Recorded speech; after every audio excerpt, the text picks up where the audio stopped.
Praise the Lord. सबको जय मसीह की। दोस्तों, आज की हमारी कहानी का टॉपिक है परीक्षा। दोस्तों, आप सभी लोगों को मालूम होगा कि परीक्षा तो हर एक के जीवन में आती है, चाहे वो स्कूल में पढ़ने वाला स्टूडेंट हो या फिर कोई जॉब करने वाला कोई व्यक्ति हो। सिर्फ परीक्षा ही से पता चल सकता है कि हम आप किस लेवल पर हैं। हालेलुया। सपोज कीजिए कि आज आपका जन्मदिन है और आपके कज़न ने आपके लिए आपका फेवरेट वॉच आपको गिफ्ट की है और ठीक एक सप्ताह बाद वो उसी गिफ्ट को यानी वॉच को वापस मांगता है, तो आप क्या करेंगे? आपका तो पता नहीं, पर मैं शायद उसे ना देने की सोचूं, क्योंकि वो मेरी फेवरेट वॉच है और जो कि उसने मुझे दे चुकी है। ठीक ऐसे ही दोस्तों, अब्राहम एक व्यक्ति था। ठीक इसी प्रकार अब्राहम के साथ भी कुछ ऐसी ही घटना घटी थी, क्योंकि आपके पास जो वस्तु नहीं होती उसकी कीमत आपके लिए ज़्यादा होती है और आप उस चीज़ को पाने की लालसा करते हैं। अगर आपने बाइबल पढ़ी होगी तो आप अब्राहम के बारे में तो आप लोग जानते ही होंगे कि वो कितना ज़्यादा अमीर या कितना ज़्यादा रिच मैन था। उसके पास किसी चीज़ की घटी नहीं थी सिवाय एक चीज़ के कि उसके पास एक बेटा नहीं था जो कि उसके वंश को आगे बढ़ा सके। पर परमेश्वर ने उससे कुछ एक वादा किया था, एक वाचा बांधी थी कि मैं तेरे वंश को आकाश में जितने तारागण हैं उनके समान कर दूंगा। अगर हम और आप अब्राहम की जगह होते तो आप क्या करते? हम तो उसे उस बात को मजाक में लेते। क्यों? क्योंकि जो चीज हमारे पास नहीं है हम उसकी कल्पना कैसे कर सकते हैं। पर अब्राहम ने विश्वास किया, जो कि परमेश्वर के लेखे में एक धर्मी गिना गया उसके लिए, जिससे कि वो विश्वास का पिता माना जाता है। क्यों? क्योंकि उसने उन वस्तुओं को देखा जो असल में थी नहीं। हालेलुया। परंतु अब्राहम की पत्नी सारा इस बात पर विश्वास ना करती थी, यानी कि उसे एक संदेह हो रहा था कि ये कैसे हो सकता है, क्योंकि वो दोनों जने असल में बूढ़े थे। कुछ दिनों बीतने के बाद सारा ने अपनी दासी को अब्राहम की पत्नी कर दिया, जिससे कि उसके लिए एक पुत्र उत्पन्न हो, और उससे एक पुत्र उत्पन्न हुआ। उसका नाम उन्होंने इस्माइल रखा। दोस्तों, क्या आप लोग जानते हैं कि अब्राहम की कुल कितनी पत्नियां हैं? नहीं जानते तो कोई बात नहीं, आज हम बताते हैं। अब्राहम की टोटल 3 पत्नी थी। पहली का नाम था सारा, दूसरी का नाम था हजीरा और तीसरी का नाम था कतूरा। दोस्तों, फिर एक ऐसा समय आता है जब परमेश्वर द्वारा कही गई बात पूरी होती है।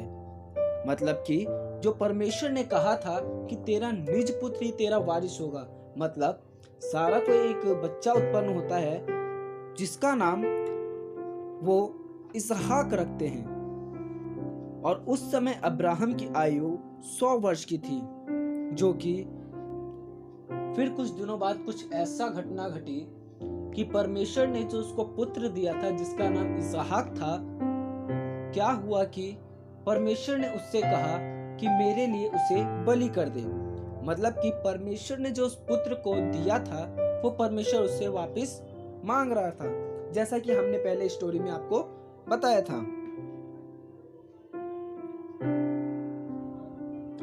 मैं आपको बताना चाहता हूं कि वो इसहाक अब्राहम का इकलौता पुत्र था और उसने ये बात अपनी पत्नी से छुपाकर उसने स्वयं अकेले पर्वत पर जाने का फैसला लिया। उसने क्या किया? गधे के ऊपर लकड़ी और अपने बेटे को संग लिए हुए चल दिया। रास्ते में इसहाक अब्राहम से पूछता है कि पिता, हमने बलि करने के लिए लकड़ी, माचिस सब कुछ ले लिया है, पर बलि किसकी करेंगे? दोस्तों, आप जानते हैं अब्राहम ने क्या उत्तर दिया? नहीं जानते तो कोई बात नहीं। अब्राहम ने एक ही उत्तर दिया कि परमेश्वर उपाय करेगा, और सचमुच परमेश्वर ने उस चीज का उपाय किया। जब अब्राहम अपने बेटे को बलि करने ही वाला था, तब कुछ ऐसी हुआ कि आकाश से एक आवाज आ गई और उसने एक शब्द सुनाई दिया कि अपने पुत्र को कुछ हानि मत पहुंचा, क्योंकि परमेश्वर तो उसका विश्वास देखना चाहता था कि उसका मेरे प्रति विश्वास है कि नहीं।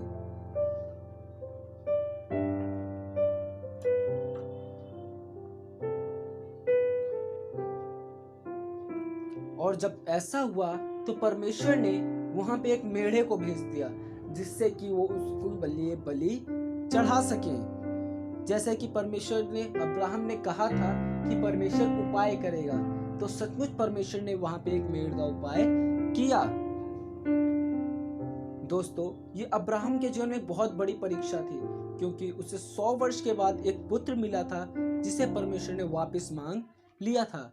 अगर हम और आप अब्राहम की जगह होते तो शायद हम ऐसा नहीं कर सकते थे, क्योंकि जो चीज हमारे पास नहीं है और हमसे कोई मांगे तो हम बहुत मुश्किल से उसे दे सकते हैं। पर अब्राहम को परमेश्वर की बातों पे विश्वास था, जिसके कारण आज वो विश्वास का पिता माना जाता है बाइबल में। इस कहानी का उद्देश्य ये है कि परमेश्वर जो आपसे कहता है उसे स्मरण रखे, जैसे कि अब्राहम ने उस बात को स्मरण रखा कि हर एक चीज का एक निश्चित समय होता है जो परमेश्वर हमारे लिए उस दिन में पूरा करेगा। हालेलुया। तो दोस्तों, आज की हमारी कहानी यहीं समाप्त होती है। आशा करते हैं आपको ये वीडियो पसंद आई होगी। आमीन। बाइबल नॉलेज से जुड़े रहने के लिए हमारे चैनल को लाइक, शेयर और सब्सक्राइब करना ना भूलें। God bless you. सबको जय मसीह की। प्रभु आप सभी लोगों को बहुतायत से आशीष दे।